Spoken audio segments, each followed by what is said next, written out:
ચૂંટણીને લઈને કામગીરીની વાત કરીએ તો પ્રોહિબિશન અને જુગારની બદીને નેસ્તનાબૂદ કરવા માટે જે લિસ્ટેડ બુટલેગર્સ, લિસ્ટેડ જુગારીયા છે એના ઉપર લગાતાર રેડો કરવામાં આવી રહી છે. અને આ રેડ્સ દરમિયાન પ્રોહિબિશનમાં 280 કરતા વધારે કેસીસ અમે દાખલ કર્યા છે જે દેશી દારૂના છે.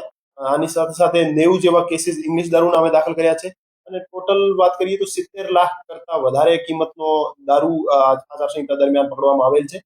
અને જુગારની વાત કરીએ તો 78 જેવા કેસીસ, જેમાં 173 જેવા આરોપી છે એ જુગારના કેસીસ કરીને અમે જેલ હવાલે કર્યા છે.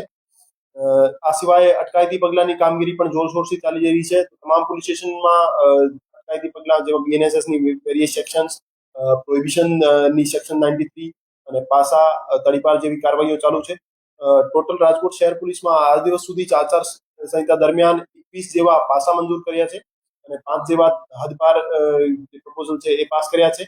આની સાથે સાથે 2500 કરતા વધુ માણસો વિરુદ્ધ અટકાયતી પગલા લીધેલ છે, જેથી શાંતિપૂર્ણ રીતે ઇલેક્શનનું આયોજન કરી શકાય.